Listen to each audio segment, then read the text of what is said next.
Mesdames, Mesdemoiselles, Messieurs, on est très heureux de vous retrouver du côté du stade Marc Burdet. Aujourd'hui, rencontre importante qui va mettre aux prises l'équipe de Collet-Bossy au CS Interstar dans un des multiples derby genevois qui nous est promis durant la saison. L'équipe du CS Interstar qui totalise 3 points avant ce rendez-vous, Collet-Bossy 6 points.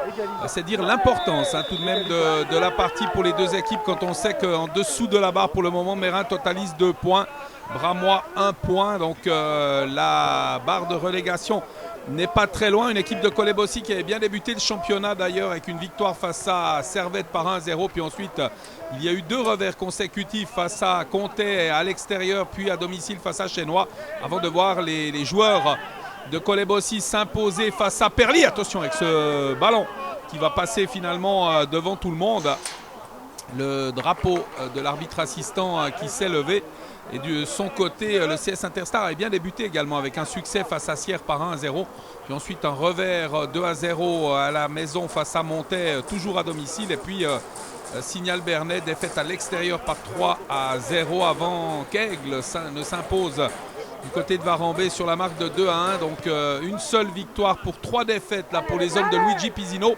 Match particulier aujourd'hui entre l'équipe de Luigi Pisino, ancien joueur et meneur de jeu de l'équipe de Collet-Bossy, et son ancien entraîneur Pierre-Yves Liniguer. Ça a un goût très particulier cette partie. On est très heureux grâce au soutien de Collet-Bossy une nouvelle fois de pouvoir vous faire vivre ce moment. Cette touche pour les Chevaliers. Pas beaucoup de solutions pour le capitaine Izquierdo avec un cuir qui est mis en avant avec une déviation, récupération. L1 qui va ouvrir. C'est bien joué ce ballon mis dans la profondeur avec la bonne sortie du portier. Il y a eu faute sur Reviou.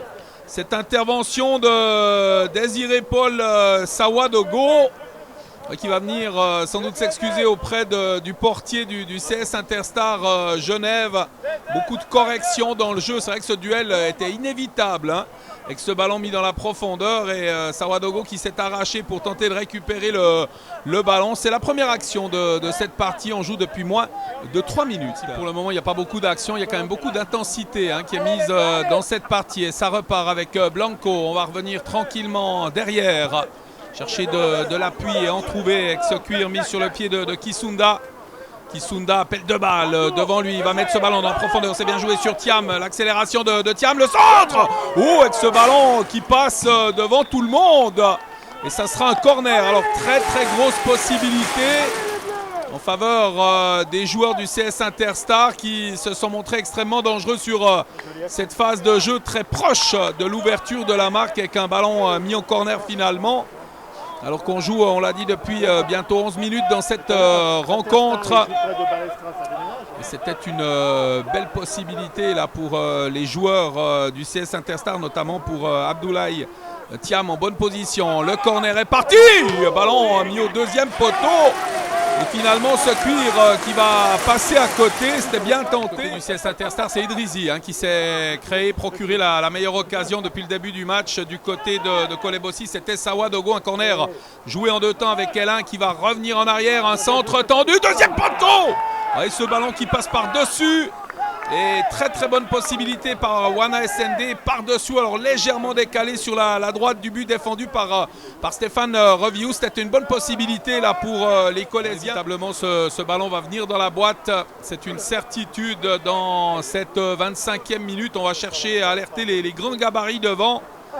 Le coup franc pour Thiago David da Silva Ferreira en faveur de l'équipe de Luigi Pisino qui s'est créé une belle occasion, on l'a dit tout à l'heure, avec Arzan Idrizi, et qui est au bénéfice d'un coup franc intéressant. Ce sera un ballon très travaillé, ballon rentrant là pour da Silva Ferreira. Et pour le moment, c'est un match assez équilibré que nous proposent les deux équipes genevoises, avec un ballon mis dans l'axe. C'est renvoyé par la défense avec une récupération des visiteurs. Un ballon en chandelle, et ça sera pour le portier finalement David Fontaine. Pas de danger là pour le dernier rempart, avec un cuir intercepté par l'intermédiaire de Kerouedan. C'est imprécis, ça a été contré. Ça sera Un corner en faveur des Chevaliers dans cette 27e minute. Notamment la montée de Nickel Fricker, il l'a vu, hein, il transmet ce ballon intelligemment dans le prolongement. Fricker qui va passer le crochet, ouais, c'est bien joué, il se joue 2 défenseurs là. Il va revenir en arrière, on cherche des solutions avec une faute. Ouais, le pied en avant, alors elle est claire cette faute. Est-ce qu'elle mérite un carton? C'est ce que semblent réclamer les joueurs du CS Interstar sur ce pied en avant de Vanna SND. Ouais, c'est vraiment dans le feu de l'action. Là, il a voulu contrer le ballon et malheureusement sur cette phase de jeu, il a touché le joueur du CS Interstar Genève. 2 tireurs potentiels, là, Fricker et Da Silva Ferreira qui sont restés vers le ballon. Ça sera finalement Fricker. Oh, elle passe proche du poteau droit du but défendu par David Fontaine, cette balle. Il était extrêmement bien tiré ce coup franc de l'attaquant du CS Interstar. Très très bonne possibilité là pour l'équipe de Varambé d'inscrire le premier but de cette partie. Vraiment, il s'en est fallu de très très peu. Bien évidemment, vous m'aurez corrigé, Fricker qui est plutôt donné dans une position de milieu de terrain, mais toujours dans une phase extrêmement offensive là pour l'équipe du CS Interstar Genève et qui apporte un impact clair sur le jeu de CS Interstar Genève dans ses premières 30 minutes de jeu, puisqu'on a passé la demi-heure dans cette partie. Le score est toujours de 0 à 0. Il pourrait aisément y avoir un 1. Personne n'aurait rien à dire. On assiste à un bon derby, même si effectivement, on l'a dit dans les duels, c'est très engagé avec cette récupération, le décalage d'Ameti. Ameti qui va récupérer le cuir, coup de sifflet de l'arbitre. Il a vu sans doute beaucoup trop de balles arrêtées là pour l'adversaire, doit penser Pierre-Yves Liniguer avec ce nouveau coup franc en faveur des joueurs du CS Interstar Genève. Et cette nouvelle possibilité avec une frappe qui a été contrée par le mur. Ouais, heureusement, parce qu'elle part bien. Cette frappe de Da Silva Ferreira qui est récupérée par l'intermédiaire de Mota. Le décalage, il va trouver dans l'espace et dans le prolongement son coéquipier Kisunda avec ce centre dégagé. On touche une nouvelle fois. À la relance, sans doute une des dernières actions de cette première période. On joue la 46e minute. Cuir mis en avant avec une reprise. Ouais, bien essayé. Ce pivot et la frappe finalement captée par le portier Stéphane Reviou qui a relancé rapidement. Au début de cette seconde période, 0 à 0 dans ce match. On a envie de dire qu'il ne manque que les goals. Hein. Dans ces 45 premières minutes, il y a eu quelques belles occasions. Une équipe de CS Interstar qui vient jouer sans complexe pour ce derby genevois face aux Colossiens. Et pour le moment, qui ne vole rien avec ce match nul. Un match nul équitable entre les deux formations et un coup franc dicté par l'arbitre. Un coup franc qui pourrait être tiré par Da Silva Ferreira ou alors par Mota. Ça sera Da Silva Ferreira finalement. Alors attention, encore une fois un ballon rentrant. Les grands gabarits sont montés aux avant-postes.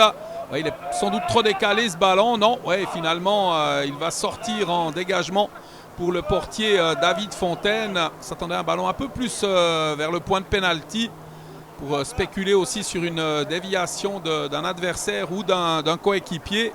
Finalement, c'était le choix de ce long ballon, cette longue transverse. Et ce coup franc en faveur des hommes de Luigi Pizzino. Un coup franc qui va être rapidement joué par Mota, qui va chercher Hanson devant. Dégagement de la défense avec un contrôle manqué. Hanson à la récupération. Hanson qui va affronter son opposant. Wana SND, le passé avec le centre. Ce ballon détourné. Ce ballon détourné par Daniel Roca Iglesias qui le met au fond de son propre but. Ouais, sur un contrôle manqué là, et ce ballon restitué à l'adversaire par Wana SND. Et sur le centre de Delano Hanson, eh bien, ce cuir mis au fond sous la pression par Daniel Roca Iglesias. C'est 0-1 dans cette partie alors qu'on joue depuis moins de 4 minutes dans cette seconde période. Et un but qui va incontestablement lancer les hostilités, on l'espère au bon sens du terme, en assistant pour les 40 minutes restantes à une partie endiablée. Ce coup franc d'Idrizi qui va sans doute chercher un coéquipier loin devant. C'est ce qu'il fait avec ce cuir mis au deuxième poteau. Fricker qui ne peut pas rabattre la trajectoire du ballon, qui va être récupéré par les Chevaliers. Ce corner de la 13e minute dans cette seconde période. Toujours 1-0 pour le CS Interstar avec un ballon frappé par Fricker qui le met finalement à côté. A bien essayé là, une frappe. Ils ont été mis KO debout après cette réussite du CS Interstar. Ameti qui va jouer rapidement pour son capitaine Izquierdo, un centre tendu au point de pénalty. c'est superbe! Kerouano qui égalise d'une superbe frappe de la tête. Alors il est magnifique ce but. Et sur un long ballon, eh bien, c'est Kerouano qui permet à son équipe d'égaliser. Dans ce match, un but ô combien précieux là pour le FC Colebossi. Dans ce match, on l'a dit, hein, depuis le but du CS Interstar, ils ont été ébranlés les joueurs de Pierre-Yves Liniguer, sans doute également mis sous pression après cette réussite et qui n'arrivait pas à offrir un football attractif. Et sur cette action, eh bien, cette superbe frappe de la tête de Kerouedan qui permet de remettre les deux équipes à égalité. Silva Ferreira, 19e minute de la seconde mi-temps. Le score que vous découvrez de 1 partout avec un ballon mis au deuxième poteau. C'est renvoyé par la défense qui parvient à sortir ce ballon. Une frappe appuyée, lointaine. Oh, qui a failli être détourné. Il me semble même touché par Fricker. Et la très belle intervention de Fontaine avec l'intervention. Ce ballon qui va revenir en arrière. L'arbitre qui siffle pénalty. On a parlé de l'intervention de David Fontaine qui a mis le pied en avant sur Fricker. Et le pénalty sifflé, à mon avis fort, justement, par monsieur Rodriguez là, sur cette action. À mon avis, elle est justifiée parce que le pied a été mis très très haut.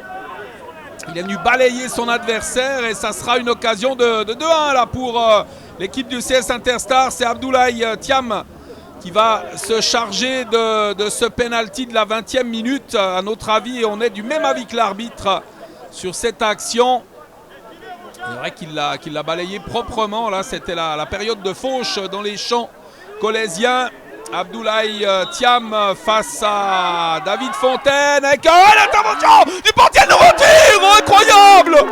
La deuxième parade de David Fontaine, c'est un miracle qu'il vient de réaliser avec une première intervention et sur la nouvelle frappe. Je ne sais pas comment il allait la chercher cette balle, mais il parvient à la mettre au corner. C'est un arrêt de grande classe que vient de nous offrir le portier David Fontaine, qui permet à son équipe, après avoir commis la faute, eh bien il a corrigé son erreur en sortant ce pénalty, en permettant aux Colésiens de rester à 1 partout dans ce match. Attention au corner qui va suivre avec un ballon mis au premier poteau. C'est renvoyé par la défense, un ballon qui va ressortir.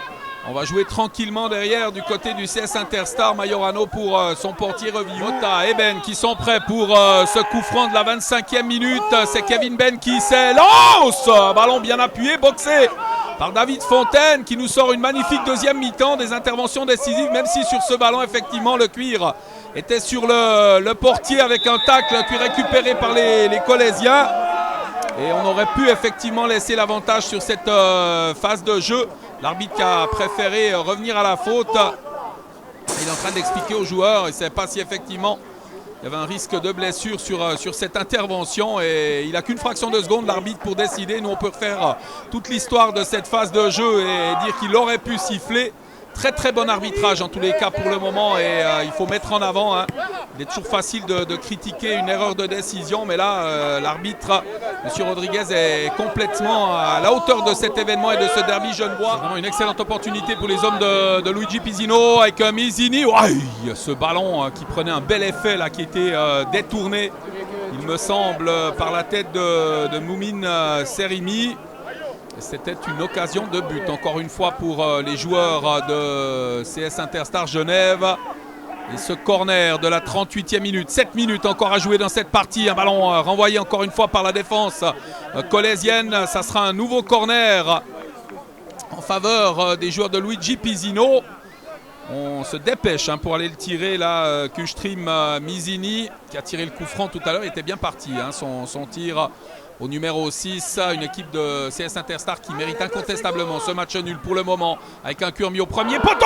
Oh, c'est détourné, je crois que ça a tapé le poteau. Il me semble que ça a tapé le poteau. On a failli assister à un autogol sur cette action. Le ballon détourné par Moumine Serimi. Ouais, ça aurait fait un peu beaucoup, 2 autogols dans la même partie pour les Chevaliers. Mais alors encore une fois, un arrêt réflexe de David Fontaine qui vient de sauver son équipe. Et qui a été aidé cette fois, il me semble, par son montant. Il y avait beaucoup de monde devant le ballon. Il est fort possible ce ballon sur la déviation du défenseur soit venu heurter le montant et longer la ligne avant d'être récupéré par le portier David Fontaine. Et attention, ça part rapidement de l'autre côté avec un coup franc. Il est tiré sur le côté vers Carasso. Le centre de Carasso, c'est mal appuyé, mal adressé également et ça va sortir en touche. Là, ça va donner une excellente possibilité là, pour les Colaisiens. Ce coup franc qui va être tiré, il me semble, par Erol Ameti, effectivement. C'est lui qui s'est emparé du ballon. Est-ce qu'il va glisser ce cuir à côté de lui sur Serimi? Je pense plutôt qu'on va avoir droit à une frappe du numéro 14 colaisien alors qu'il reste 5 minutes. Très exactement à jouer dans cette rencontre. Monsieur Rodriguez qui a mis le mur à distance réglementaire. Ameti qui peut s'élancer. Oh, elle passe pas loin du cadre. Alors, jolie frappe encore une fois. C'est toujours une histoire de centimètres là depuis le début de cette partie. Il y a eu un excellent coup franc pour le CS Interstar également. Et là, cette frappe d'Erol Ameti qui vient mourir sur la droite du but de Stéphane Revillou, qui va pouvoir dégager désormais à moins de 5 minutes de la fin de cette partie. Ameti tout à l'heure n'était pas très loin du cadre. C'est une nouvelle opportunité pour les hommes de Pierre-Yves Liniguère. Cette fois, ça sera un petit ballon piqué. On a cherché le soutien au point de pénalty et c'était renvoyé par la défense des joueurs du CS Interstar Genève qui parviennent à récupérer cette balle, à la glisser le long de la ligne de touche avec une intervention encore. Paixao qui cherche des solutions, il n'en a pas beaucoup. Il va mettre ce ballon à côté de lui avec la récupération de Kerouedan maintenant. L'ouverture de Kerouedan, un ballon attention qui passe devant tout le monde, récupéré par Carasso. Carasso la frappe dans le petit filet. Ah, il était bien décalé là sur le côté, c'était bien vu là de la part des joueurs de Coleb aussi avec finalement cette frappe appuyée qui n'a pas inquiété le portier. Peut-être une possibilité de rupture. Non, finalement elle est annihilée, un ballon qui est sorti en touche. Et la remise en jeu en faveur des joueurs de Coleb aussi dans ces dernières secondes. On joue la 49e minute. Avec le coup de sifflet final de M. Rodriguez, score final un partout dans cette rencontre où à notre avis le CS Interstar avait les atouts en main pour venir chercher la victoire dans cette seconde période. Il n'y a pas eu beaucoup d'occasions pour Coleb aussi en deuxième mi-temps. Il y a eu ce superbe but de Kerouedan. Et finalement, eh bien, c'est un bon point pour les Colaisiens et un point d'espoir pour le CS Interstar avant d'accueillir le 18 septembre prochain l'équipe de Bramois, autre équipe néo-promue de ce championnat de deuxième ligue inter. Alors que de son côté, Coleb aussi va devoir en découdre avec le FC Montais. Ce sera le 17 septembre. Avant de nous quitter, on va entendre quelques réactions. Bien évidemment, ces deux hommes, Luigi Pizzino et Pierre-Yves Liniguère, qui se sont retrouvés pour l'occasion de ce rendez-vous, ce derby genevois ici du côté du stade Marc Burdet. On cherche la victoire, mais on sort avec un point et on est satisfait. Voilà, qu'est-ce qu'il vous a dit l'entraîneur avant ce match parce qu'il a joué longtemps ici à Coleb aussi, il connaissait un petit peu l'équipe. Qu'est-ce qu'il vous a dit exactement avant ce match dans le vestiaire? Les consignes du coach, ils ont été simples. Ils nous ont dit que Coleb aussi, c'était une équipe très physique, qui lâchait rien jusqu'à la fin du match. Et on a bataillé contre Coleb et on s'en sort bien. Oui, vous auriez pu passer l'épaule en première mi-temps, parce que vous avez quand même le jeu en main. En première mi-temps, pas devant le but. En tout cas, vous étiez plus dangereux que Coleb aussi. Oui, on a été plus dangereux, mais on n'a pas su mettre au fond les ballons de nos occasions. Et voilà, à la mi-temps, on s'en sort avec 0-0, mais c'est un très bon point. Bon, le but du club, c'est de rester, c'est d'essayer de rester en deuxième ligue inter cette saison. Bien sûr, nous, on est là, on est tous ensemble, on est une famille, on va essayer de se maintenir. Et je pense qu'on va le faire. Bon, je pense qu'ils étaient nettement mieux dans l'impact. On a dit à la théorie justement qu'il fallait mettre de l'intensité et de l'impact, ce qu'on n'a absolument pas fait. Je pense qu'on s'est fait un peu bouger dans les duels. Donc à l'arrivée, je pense que ces 1 point sont quand même bons à prendre sur l'ensemble du match. Je pense qu'on méritait en tout cas pas plus. Qu'est-ce qui manque là à Coleb aussi là, pour passer l'épaule ici à Coleb devant un petit peu le dernier geste? Ouais, je pense que ça va bien. On commence à bien jouer au ballon. C'est vraiment à la finition. Il manque ce petit geste. On se met peut-être un peu trop de pression aussi. Je pense que quand on va pouvoir enchaîner 1, 2, 3 goals, je pense que ça va libérer un peu tout le monde. Mais là, je sens un peu l'équipe crispée par rapport à la finition. Ouais. Voilà, comment ça s'est passé la penalty là? Vous l'avez arrêté, puis ensuite, qu'est-ce qui s'est passé exactement? Ouais, je l'arrête, oui. Après, je pense qu'elle me vient dessus. Je la renvoie comme je peux, mais dans les pieds. Et il a tout le goal à disposition. Elle me revient dessus, je pense un peu par chance. Et puis tant mieux pour nous. Ça fait 1 partout à la fin. C'est 1 point et puis on va se contenter de ça. Déjà on est les deux au niveau de la deuxième ligue inter, donc il n'y a plus de maîtres, plus d'élèves. Par rapport à ce qui s'est passé sur le terrain, je pense qu'on s'en sort bien avec 1 point. Il ne faut pas rêver, je ne trouve pas qu'on était bon. Je trouve qu'on a manqué d'agressivité, même dans la jouerie, c'était pauvre. On s'est réveillé peut-être les 10 dernières minutes. Et voilà. David, je pense, nous fait le point nécessaire pour repartir avec quelque chose. Bon, Luigi, on sait que vous avez joué pas mal de temps ici à Colebosi, c'est un petit peu pour ça que vous êtes l'élève, hein. Vous avez beaucoup appris là avec Pierre-Yves, certainement. Votre analyse là, sur cette rencontre? D'abord oui, c'est clair, pour moi c'est particulier quand même de revenir ici parce que j'ai passé quand même longtemps en tant que joueur, aussi en tant qu'adjoint avec Pierre-Yves, qui était quand même le premier entraîneur avec qui j'ai pu intégrer un staff. Donc c'est particulier. Après par rapport au match, voilà, nous on savait qu'on allait venir ici contre une équipe qui allait être dure, qui n'a pas besoin de beaucoup d'occasions pour pouvoir marquer des goals. Et ce soir, le match nul, au final, voilà, c'est le résultat qui compte. Donc on repart avec un point. Moi je suis content de la prestation de mon équipe par rapport à l'attitude. C'est vrai qu'on était un petit peu dans une petite dynamique qui n'était pas non plus incroyable. Donc juste de stopper déjà la roue qui tourne dans le mauvais sens, c'est une bonne chose. Puis on va repartir avec le même état d'esprit pour la suite. Voilà, maintenant Colebosi, là on sent ils en veulent, on sent qu'ils en veulent, mais il manque toujours ce dernier geste. Ouais, je trouve dans l'animation offensive, on est pauvre, on ne se crée pas suffisamment d'occasions. Donc avant d'en marquer, il faut s'en créer. Si on ne s'en crée pas, on ne va pas marquer, ça c'est clair. Mais dans les derniers 30-40 mètres, il n'y a pas assez de coups francs, pas assez de corners. Voilà, donc toute l'animation offensive, je trouve, n'est insuffisante, il ne faut pas rêver. Donc on a assisté à une première mi-temps assez moyenne. Par contre, en deuxième mi-temps, on a vraiment assisté à un bon derby genevois. Ouais, disons que c'était un petit peu la physionomie du match, dans le sens où la première mi-temps, je pense pas qu'elle était forcément, elle était peut-être moyenne en termes de jeu. Maintenant, il y avait beaucoup d'impact. C'était un jeu qui était beaucoup sur les duels. Et clairement, c'est tout aussi important que le jeu. Donc, je pense que la première mi-temps, c'était surtout des duels. Et la deuxième, on a commencé à sentir un petit peu des deux côtés, un petit peu de fatigue. Donc, les équipes ont commencé un petit peu à s'allonger puis à laisser des espaces. Mais oui, c'est clair que la deuxième mi-temps, on sentait qu'il fallait pas grand-chose pour qu'il y ait un goal d'un côté ou de l'autre, c'est sûr. Maintenant, Colebosi, il y a quand même le syndrome là, du terrain de Colebosi, parce qu'à l'extérieur, vous faites des points, vous gagnez quand même des matchs. Bon, vous avez gagné contre Servette ici par rapport... Mais avant, là, il y a eu Chénois, il y a eu d'autres matchs où vous avez pêché un petit peu. Là, qu'est-ce qui se passe exactement? Non, pour moi, il n'y a pas de syndrome. On joue de la même manière que l'on joue à la maison ou à l'extérieur. Alors peut-être c'est un syndrome, j'y crois même pas, parce que je pense que les adversaires jouent de la même manière s'ils viennent chez nous que quand ils jouent chez eux. Voilà, je pense que des fois il y a un peu plus de réussite, un peu moins de réussite, un peu moins bon, un peu meilleur. Voilà, il n'y a pas de syndrome, je pense. Est-ce que les équipes qui viennent ici se disent durcissez un peu le jeu, puis là, Colebosi, on peut ramener quelque chose? Non, mais je pense que toutes les équipes viennent ici. On n'est pas un des favoris du championnat. On est une des équipes, je pense, déjà avec le plus petit budget, avec Interstar. Donc il ne faut pas rêver, il faut jouer avec ses moyens. Mais il faut se battre avec ses armes et pas penser qu'on est meilleur qu'on ne l'est. Ça, c'est clair. Par contre, chez vous, vous avez un bon potentiel. Hein, vous avez quand même quoi faire pour rester dans cette ligue. Ouais, c'est clair, le potentiel. Bon, c'est clair qu'il y a du potentiel. Maintenant, moi, j'aime pas trop parler de ça parce qu'au final, c'est les résultats qui parlent. Oui, on a du potentiel, mais pour l'instant, il faut qu'on mette cette roue en marche pour qu'elle tourne dans le bon sens. Donc, il y a de quoi faire, mais je pense que ce qui fera la différence vraiment, c'est notre état d'esprit. Si on se comporte, c'est vrai que les derniers matchs, on ne va pas forcément jouer en notre faveur, mais ces petits détails, ils sont importants. Donc, nous, ça se jouera vraiment sur les détails, puis c'est à nous d'être forts mentalement pour pouvoir faire tourner cette roue et puis montrer qu'on mérite de rester dans cette ligue. Ouais. Non, juste un petit mot là, sur le passé. Là, vous avez passé pas mal de temps ici à Colebosi. Hein, un petit souvenir ici à Colebosi avec Pierre-Yves. Un petit souvenir avec Pierre-Yves. Ouais, il y en a eu pas mal à la buvette. Hein.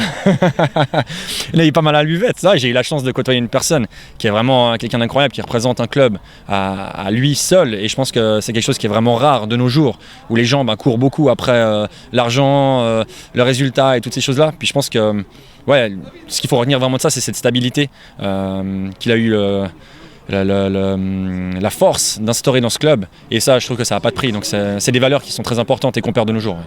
Bon, passer 20 ans ici au club, je pense que Luigi peut faire aussi 20 ans, lui à Interstar. Votre avis un petit peu sur Luigi là, comme entraîneur et puis comme joueur qui a joué avec vous ici à Colebosi? Mais Luigi, tout le monde sait déjà son passé footballistique. Je pense qu'il n'a pas eu la carrière qu'il aurait peut-être mérité. Maintenant, il faut voir après comment il se dessine par rapport à entraîneur. Il est clair que si on veut un tout petit peu aller le plus haut possible en tant qu'entraîneur, il ne faudra sûrement pas rester Interstar. Mais chaque chose en son temps et ce sera Luigi de décider, ceci.